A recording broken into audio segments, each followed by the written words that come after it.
자, 지난번에 이어서 조심해야 될 것 두 번째 말씀인데요. 특별히 잠언 5장에서는 이제 음료를 조심해야 될 것을 말씀하는데요. 이 음료를 잘 분별하고 조심하는 것도 지혜임을 알려주고 있습니다. 이렇게 두 가지 살폈습니다.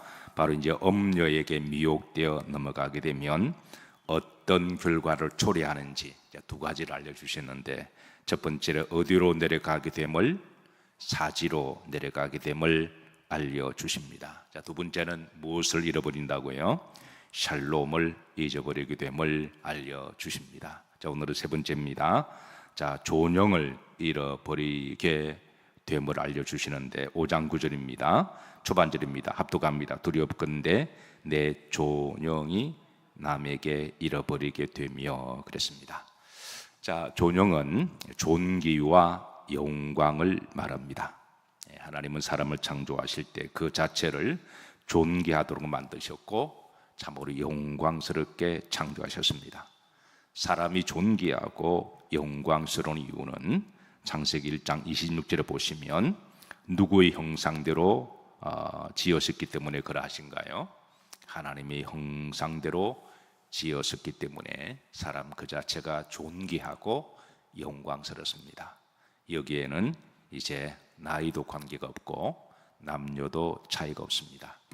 건강하든 병들든 관계없습니다. 사람의 가치는, 어떤 사람은 외모를 보고 평가합니다. 또 어떤 사람은 물질을 가지고 평가를 해요. 돈 있으면 뭔가 좀 대단한 것처럼 보이고, 없으면 좀 함부로 대하는 경향도 있고, 또 어떤 사람은 계급으로 그렇게 평가합니다. 계급장이 높으면 마치 그 앞에 머리를 숙이고, 아무런 계급장이 없으면 좀 함부로 대하려고 하는. 그런데 하나님은 그렇지 않습니다. 건강하든 병들든 하나님은 모든 사람을 다 존귀하게 영광스럽게 보십니다. 나이가 들든 아니면 젊었든 어린아이든 남자든 여자든 하나님은 사람 그 자체를 존귀하고 영광스럽게 보십니다. 왜냐하면 하나님의 자녀들이고 하나님의 형상을 닮았기 때문에 그렇습니다. 이 차별을 두고 나누는 것은 다 세상 사람들이 하는 것이고, 좀 더 깊이 들어가면 그런 마귀의 역사입니다. 마귀가 하나님의 존귀하고 영광스러운 이 사람들을 이렇게 노예니 또 쌍놈이니 천민이니 백정이니 이렇게 구분지어서 나누어서 함부로 대한 것이, 성경은 원래부터 모든 사람은 하나님의 존귀와 영광스럽게 만들었습니다. 이걸 우리들이 가르쳐 주셨고, 그래서 우리 역시 하나님을 신실하게 믿는 사람들은 절대 사람을 차별해서도 안 되고 하대해서도 안 되고 함부로 대해서도 안 되고, 왜? 하나님의 자녀들이기 때문에 그 자체가 존귀하고 영광스러운 분들입니다. 있다고 해서 뭐 이렇게 좀 더 한다거나 없다고 해서 무시한다면 그 하나님의 백성을 무시하는, 오히려 좀 힘들고 어려운 사람을 좀 더 보살펴보고 우리가 더 겸손하게 대할 때 하나님의 마음이고 하나님이 기뻐하세요. 아무리 연세가 드시고 몸이 불편하시더라도 그 자체가 하나님의 존귀와 영광스러운 분들입니다. 아무리 갓난아이라고 할지라도 걷지를 못해도 그 자체가 하나님의 존귀와 영광이 있습니다. 우리가 믿는 사람들은 기본적으로 사람을 대하는 자세는 누구든 간에 인격적으로 대해야 되고 다 존귀하게 영광스럽게 대해야 할 줄로 믿으시기를 바랍니다. 그리고 여러분 한 분 한 분들도 다 존귀하시고 영광스러운 분들이에요. 그래서 하나님은 사람을 참 존귀하게 영광스럽게 만드는데, 근데 이 존귀와 영광을 이제 미혹하는, 잃어버리게 하는 그런 일이 바로 음녀가 와서 이걸 잃어버리게 한다는 거예요. 실제로 음녀에 미혹당하게 되면 그 사람이 영적으로 또 육체적으로 존귀와 영광스러움을 잃어버리게 됩니다. 그래서 그렇게 되지 않도록 유의해라. 자, 미국의 대통령 중에 42대 대통령 빌 클린턴 대통령을 잘 아실 거예요. 사실 미국의 대통령은 세계 대통령입니다. 그리고 아시다시피 매우 똑똑하고 게다가 잘생겼습니다. 그의 나이 46살 때 젊어서 대통령이 되었습니다. 정치도 잘했고요. 미국의 경제도 잡고 물가도 잡고 백성들의 인기도 잡고 존귀와 영광을 얻은 대통령이 되었습니다. 그런데 이 모든 것을 한순간에 다 날려버린 사건이 바로 러윈스키와의 불륜의 사건입니다. 이 하나로 말미암아 세고의 정상까지 올라갔던 존귀한 자리, 영광의 자리를 다 잃어버리고, 그래서 가장 더럽고 추악한 사람으로 그렇게 나락에 떨어진 것이죠. 사실 마귀가 사람을 유혹할 때 가장 많이 유혹하는 미끼가 바로 이 성적인 미혹, 음료를 통한 미혹인데요. 그래서 이 음료의 미혹은 육체의 문제이기도 하지만 영적인 문제이기도 합니다. 하나님은 성도들을 존영을 잘 지키기 위해서 이 음료의 미혹에 넘어가지 말라고 일러주시는데, 사랑하는 성도 여러분, 오늘도 예수 그리스도의 신부된 모습으로 존영을 잘 지키시기를 주의 이름으로 축복합니다. 믿음으로 살면 여러분 성도 그 자체가 존귀하고 영광스러운 그런 사람들입니다. 자, 9절 다시 보십시다. 자, 이 이제 음료의 미혹을 빠지게 되면, 자, 흐름절입니다. 너 무엇이 수하니 그랬습니다. 잔인한 자에게 빼앗기게 될까 뭐하노라 염려하신다 그랬습니다. 수하는 연수를 말하죠. 사람이 연수입니다. 자, 하나님은 대략 사람들에게 몇 살 정도까지 살 수 있도록 대략 언저리를 말씀하셨나요? 70언저리, 70언저리를 좀 우리가 폭넓게 해석하면 79살까지 보셔도 괜찮습니다. 딱 애누리 없이 70살까지라고 뭐 그렇게 보셔도 되고, 그러니까 70대니까 79살까지 보시고, 자, 하나님이 또 장수하면 몇 살까지라도요? 80살까지, 그러니까 80대를 맥시멈으로 잡으면 몇 살까지가 되나요? 89살까지. 그래서 저는 하나님이 우리에게 먹지 말라는 것, 우리가 먹는 것 좀 조심하고, 하지 말라는 것 우리가 좀 조심하고, 그래서 이제 이게 잘 몸을 관리하게 되면 웬만하면 하나님이 80대, 80말까지 살 수 있지 않을까, 저는 그렇게 예상을 합니다. 여러분들 건강하시게 89살까지 사시기를 주의 이름으로 축복합니다.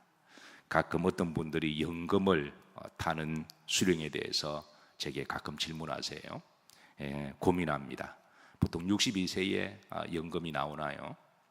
그럼 이걸 갖다가 이제 연기를 해야 될지, 아니면 이제 그때부터 받아야 될지. 연기를 5년 하게 되면 이자가 몇 프로 더 올라간다고요?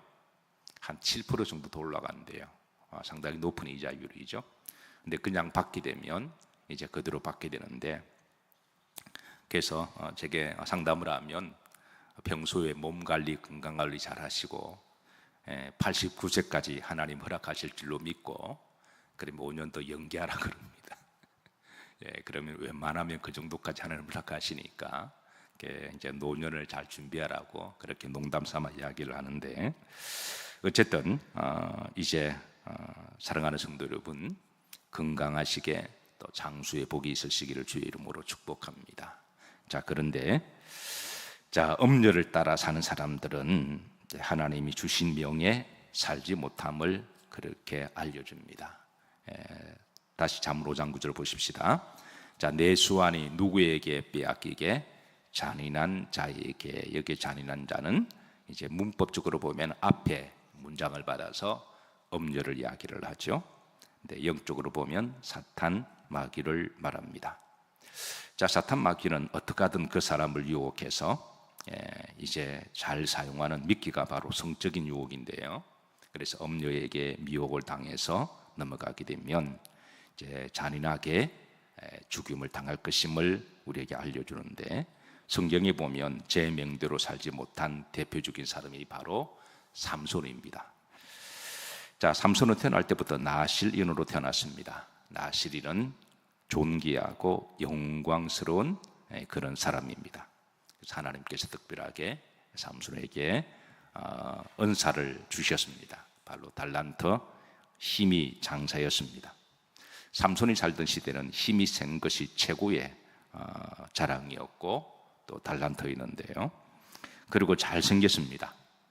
그 외모는 길을 가다 보면 모든 여성들이 쳐다볼 정도로 잘 생겼는데, 자, 보통 이제 구약의 나실인들은 한 20살 정도가 되면 활동을 합니다. 구약의 남자들은 20살 정도가 되면 이제 군대에 동원될 만한 그런 체력과 힘이 있어서 20살이 되면 국가가 전쟁이 났을 때 징집을 하게 되는데요. 삼손이 20살 정도에 이제 하나님 그 힘을 가지고 블레셋과 싸우게 하시고 힘의 존영을 드러나게 하셨습니다.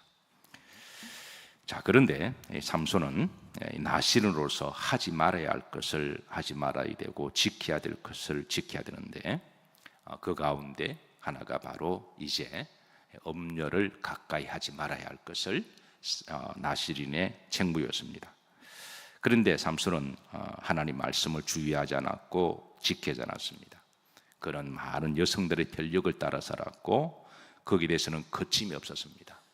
그래서 삼손의 힘과 외모를 보고 많은 여성들이 그 주변에 머물렀고, 그 중에 어떤 음녀도 있었는데 그 대표적인 여성 중에 한 사람이 바로 드릴라였습니다.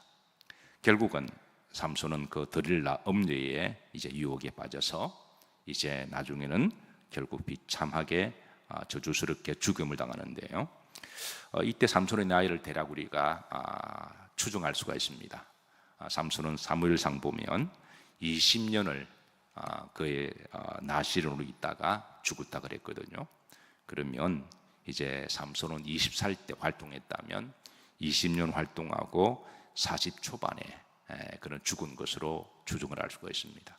얼마든지 더 이렇게 장수할 수가 있는데 결국 그것 때문에 성경 말씀대로 그는 이제 비참하게 죽임당한 것을 알려주고 있습니다. 그래서 성경은 우리들에게 이제 이 지혜를 주시기를, 그래서 이 음녀를 잘 분별하고 또 거룩하게 살아감으로 인해서 이제 또 존귀와 영광을 잘 지키도록 우리에게 말씀하셨습니다.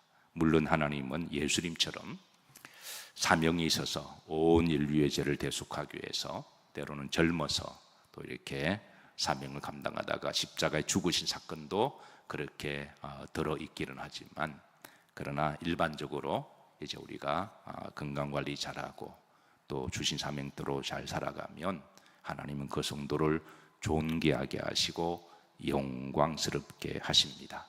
사랑하는 성도 여러분들, 주님 안에서 믿음으로 살아가시다가 하나님의 존귀함과 영광을 잘 지키시고 또 하나님 주신 사명 잘 감당하시고 또 영적으로 잘 분별해서 그리스도의 정결한 신부로 살아가시기를 주의 이름으로 축복합니다. 특별히 요즘 우리 성도들에게 기도할 제목은 지금 저 중동 지역에 돌아가는 사태가 심상치가 않습니다. 어쨌든 우리 믿는 사람들은 예루살렘이 다시 평화가 회복되기를 기도하는 사람들이고, 오랫동안 역사에 쾌쾌 먹은 논쟁들이 서로 쌓여서 악순환의 이 굴레가 계속 이어져 내려오고 있지만, 언젠가는 하나님의 말씀대로 한 번은 정리가 되어야 할 그런 사건이기는 해요. 전쟁이 나서 사람이 죽는 것은 참으로 고통스럽고 그게 누구든 간에 안타까운 일이지만, 그런 역사를 복기를 하다 보면 이게 오래부터 올라가게 되면 이제 그 뿌리가 선명하게 드러나기에 이번 참에 좀 중동 지역이 좀 잘 정리가 되어서 다음 세대는, 다음부터는 좀 이런 분쟁과 갈등과 악의 축들이 좀 그런 것들이 반복되지 않기를 우리 기도하십시다. 그래서 어쨌든 예루살렘이 이제 다시 복원이 되어서 하나님의 땅이 거룩해지고 또 복음이 이렇게 통로가 되기를 기도하고 소망합니다.